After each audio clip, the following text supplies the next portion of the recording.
for a Amazon Kindle Fire with a 7-inch display.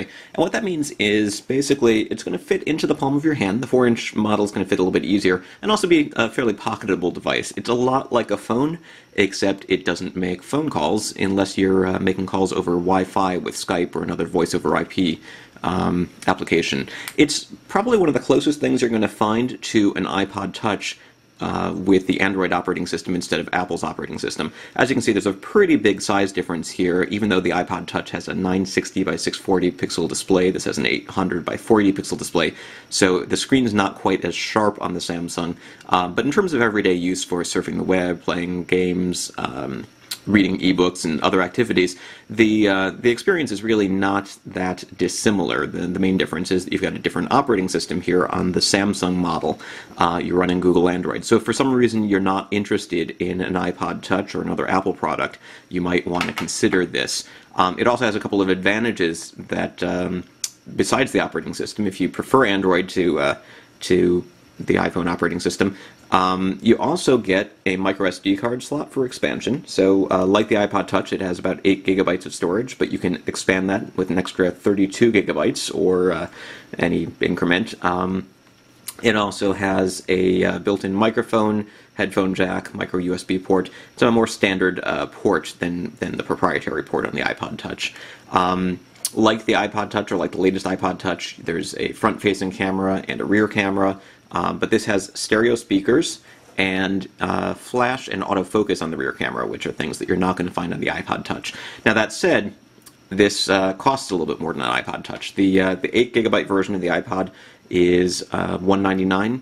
This starts at $229 for the 4-inch model, $269 for the 5-inch model, and I don't believe it's available with 16 gigs or 32 gigs of storage. So you've got 8 gigs, and then you can expand with the microSD card slot.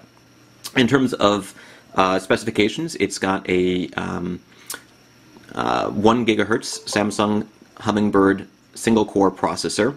It has, I'm actually not 100% certain how much RAM it has. We've talked about the storage. In terms of overall performance, though, it's pretty smooth. It feels a lot like using a top-of-the-line phone from, say, a year ago or 2 years ago, sort of like the Google Nexus 1. I found that in terms of benchmarks, the two devices are very similar in terms of overall performance. The web browser is a little bit faster on the Nexus 1, but most applications seem to do perform pretty much the same on both devices, and that's a good thing.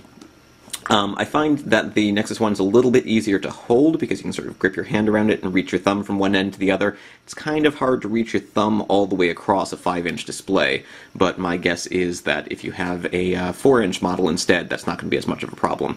One thing that really sets this apart, besides the fact that it has better hardware than most sort of Android iPod Touch alternatives, is that it has the Google Android market. So we're running the Android 2.3 operating system, which was really designed for phones, but because Samsung has gotten approval from Google to include the Android market, you can install hundreds of thousands of applications, whereas something like the Amazon Kindle Fire ships with the Amazon App Store instead, which has around 20,000 applications. So if you really want the access to the full Android market, getting something like the Samsung Galaxy Player might be a better alternative. You can hack the Kindle Fire and some other tablets in order to include unofficial versions of the Android market, but this comes with it out of the box, no hacking required.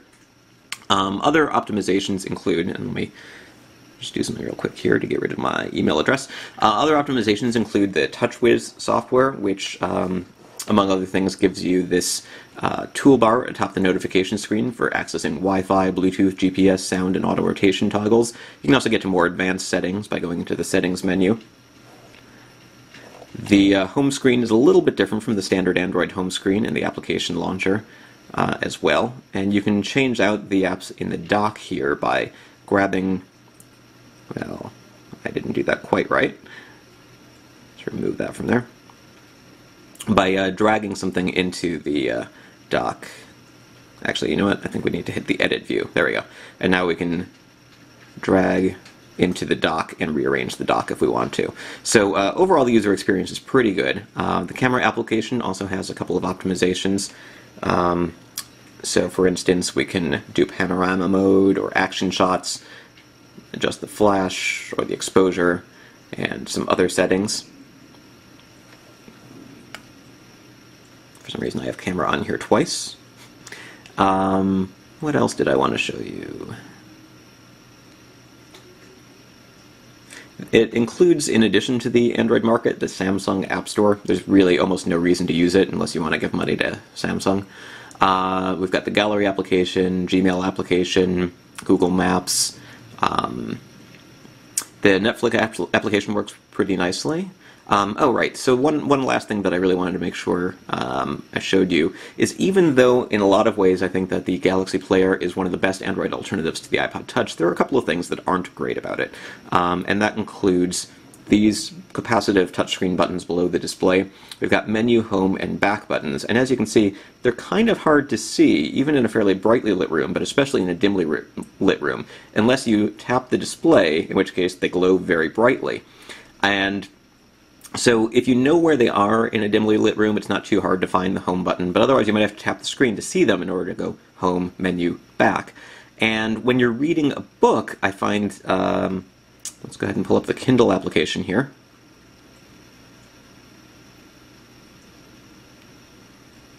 It can be kind of disconcerting that you're reading, and every time you tap the screen to change pages, okay, we're logged out there, the buttons light up, so it sort of takes away from the immersive experience. Likewise, when you're watching a movie on Netflix, I noticed that the buttons are lit up the entire time that you're watching the video, and that can be a little bit distracting.